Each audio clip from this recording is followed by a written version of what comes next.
চট্টগ্রামের ফটিকছড়িতে বন্যার পানি কমলে অবনতি হয়েছে মিরসরাইয়ে। বন্যার আরও খবর জানাতে সরাসরি যুক্ত হচ্ছেন সহকর্মী মুজিবুল হক। মুজিবুল হক, মাত্র আপনার প্রতিবেদনটি দেখলাম এবং আপনি বরাবরই বলছেন যে সেখানে না গেলে আসলে কী ধরনের দুর্ভোগ সেটা আসলে বোঝানো সম্ভব নয়। আপনি সেখানে রয়েছেন, খবর নিচ্ছেন, আপনার পর্যবেক্ষণ জানতে চাই।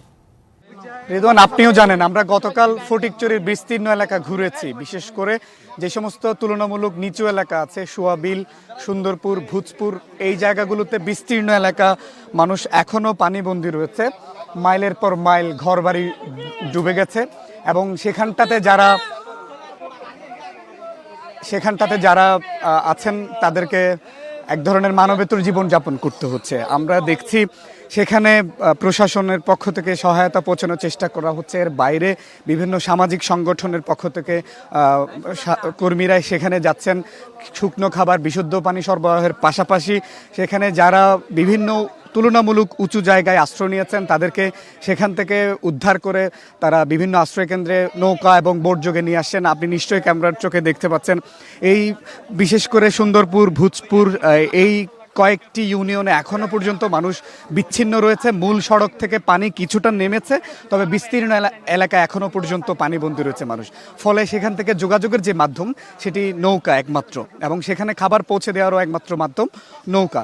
সেক্ষেত্রে প্রশাসন এবং বিভিন্ন স্বেচ্ছাসেবী সংগঠনের পক্ষ থেকে এক ধরনের যৌথ প্রচেষ্টা আমরা দেখতে পাচ্ছি। এর বাইরে মানুষের মধ্যে যে হাহাকার, কষ্ট, সেটি একেবারেই এখানে না আসলে, আমরা গতকালও জানিয়েছি, এখানে না আসলে সেটি কোনোভাবে আঁচ করা যাবে না। মানুষের মধ্যে যে ধরনের উদ্বেগ, উৎকণ্ঠা বিভিন্ন মানুষের, এখানে এই যে কয়টি ইউনিয়নের কথা আমি উল্লেখ করলাম সেখানে বেশিরভাগ মানুষ নিম্ন আয়ের মানুষ, খেটে খাওয়া মানুষ। তাদের দ্বিতল বিভিন্ন বাড়িঘর ডুবে গেছে, তাদের আসবাবপত্র, তৈজসপত্র যা আছে সব কিছুই কিন্তু ডুবে গেছে, এখনও ডুবে আছে। ফলে তারা এক ধরনের মানবেতর জীবনযাপন কাটাচ্ছে। এখানে বিশুদ্ধ পানি, খাবার স্যালাইন, শুকনো খাবারের সংকট যেমনি রয়েছে, পাশাপাশি বন্যা পরবর্তী যে পরিস্থিতি সেটি মোকাবেলা করার জন্য এক ধরনের সংকটের জায়গায় তৈরি হবে। যেহেতু বেশিরভাগ জায়গায় এখন পর্যন্ত মানুষ পানিবন্দী রয়েছে, পানি নেমে গেলেও পানি নেমে যাওয়ার পরবর্তী যে অবস্থা, বেশিরভাগ ঘরবাড়ি যেহেতু নষ্ট হয়ে গেছে, আসবাবপত্র নষ্ট হয়ে গেছে, সেখানে থাকবার মতো কোনো আসলে উপায় নেই। সেক্ষেত্রে সেই যে বন্যার বানে ভেসে গিয়ে মানুষের যে কোমর ভেঙেছে সেটি উঠে দাঁড়াতে সেখানের মানুষকে কিন্তু একটা দীর্ঘ সময় লাগবে।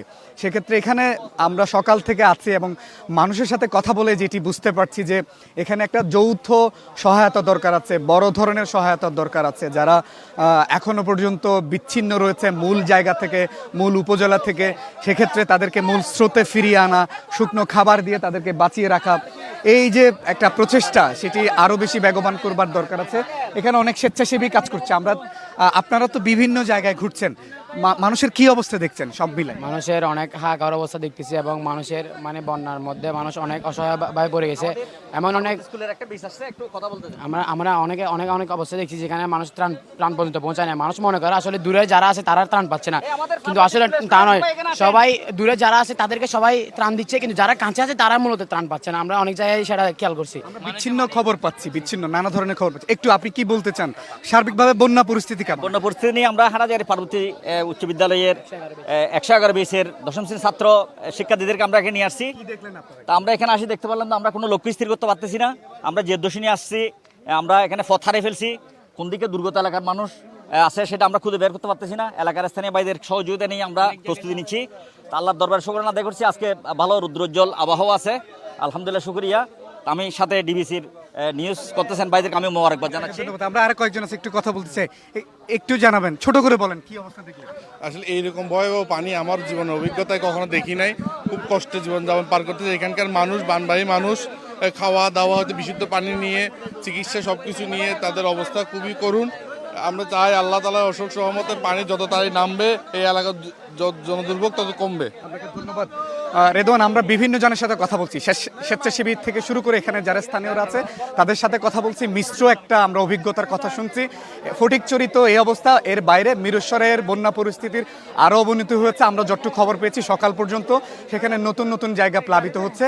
তো আশা করছি আমরা সকলেই প্রার্থনা করি যেখানে মানুষ আছে, পানিবন্দী আছে, তারা সুস্থ থাকবেন, ভালো থাকবেন এবং একটা সমন্বিত প্রচেষ্টায় এই বন্যা পরিস্থিতি সেটি উন্নতি হবে, আমরা সেটাও কিন্তু আশা করছি। তো এই ছিল আমার কাছে সব মিলিয়ে চট্টগ্রামের বন্যা পরিস্থিতির খবরাখবর। রেদওয়ান। বানভাসী মানুষের দুর্দশা দেখলাম, সেই সাথে অনেকের কথাও জানলাম। পরবর্তীতে আবারও আপনার সঙ্গে যুক্ত হব। মজিবুল হক।